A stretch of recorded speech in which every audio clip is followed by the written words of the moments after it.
pass the ball against a good Jags defense. And by the way, Blake Bortles had some success last week against the Steelers defense. How about that? There is another quarterback in this game. Of course, Tom Brady's going to play, but that will be the big storyline. But Blake Bortles is the biggest question mark coming into this game. Everyone's wondering Jacksonville matches up well, except for that Blake Bortles issue.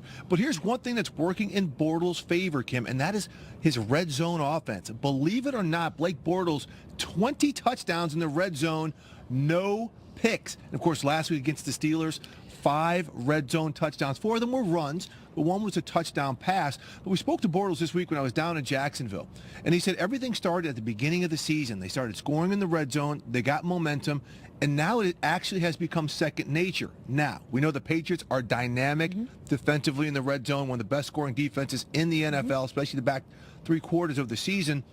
But Bortles said they know when they get down there, if they play mistake-free, they've got some things in the game plan where they really feel they can come away with 6 points. And, Steve, they took body blows last week in Pittsburgh and came back every time and put up 45 points, by the way. I have to believe Bortles and company come into this game confident because of that. They are really confident, but again, Leonard Fournette's the guy who sets the table for everything. If Leonard Fournette, who has a gimpy ankle, but he's fine, he practiced well this week, if he gets going in that running game, that sets the table. And the play action, once again, the asset for the passing game for the Jaguars.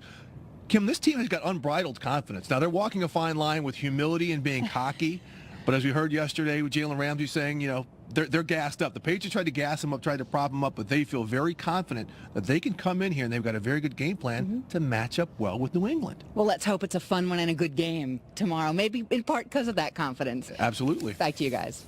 Yeah, the confidence, that's a huge factor, guys. And you mentioned Leonard Fournette and that ankle. Hopefully, for the Jaguars' sake, he is going to be okay and 100% because the Jaguars need him to be. Thank you, guys. We'll talk to you a little bit. Now, the Patriots, they faced 7 of the top 10 running backs in the league this season, and they didn't do so well. They gave up an average of 6.5 yards per carry to these guys.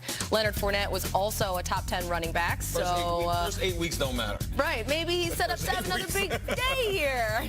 Come on now. So let's dig into this Jaguars offense a little bit more and what you're looking at going up against the Patriots defense, because we heard Steve and Kim talk about Blake Bortles, how he had a clean game last week. He did come up with some big throws on 3rd down too, but I feel like it's all about that running game and how sort of the Patriots are going to game plan against the Jags. What do you think?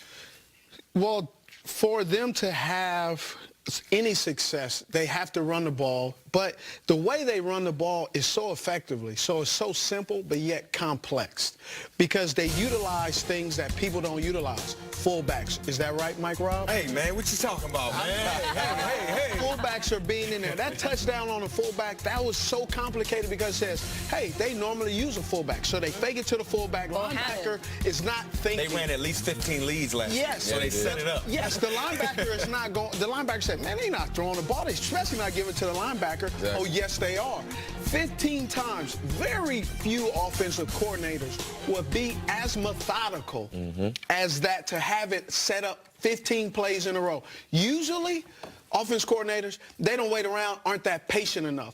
But because of Blake Bortles and what kind of offense they run, they can be patient enough to do that and set it up, which makes it complicated because you can't pinpoint when they actually are, very few times, throw the ball. Steve, you hit it right on the point. You said it's simple yet complicated. It's simple. They have to make it simple because I think because of the quarterback. And Jeezy, you and I all season have been talking about Blake Bortles. I haven't. How complicated the scheme has been and how non-complicated it's been.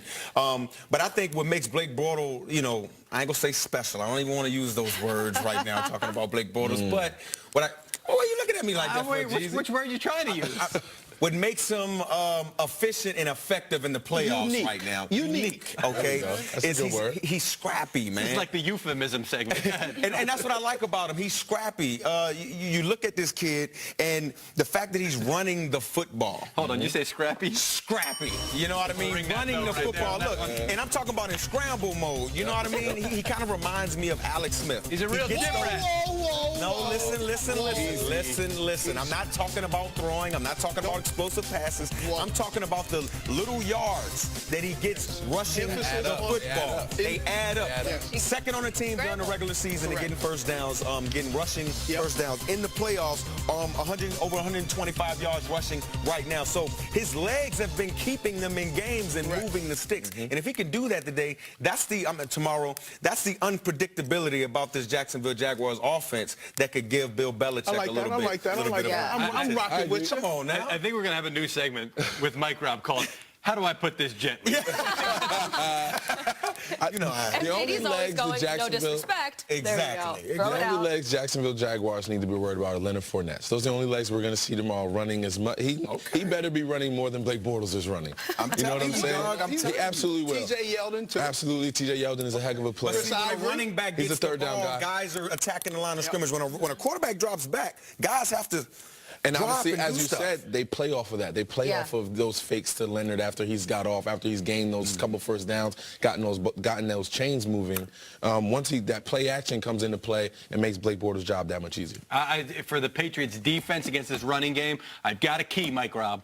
And it's a guy that doesn't get enough love. Ooh. Okay, 6th-round pick of the Patriots, running game. You need guys like that to blow up the plays. Watch for a Landon Roberts. 6th-round pick last year. Started 14 or 15 games for them this year. Him and the fullback were meeting the big gap. There you go. Yeah. Plus, the Patriots pass He like that. Look at it. He like, pass rush has been a lot better, too. I mean, they sacked Marcus Mariota 8 times.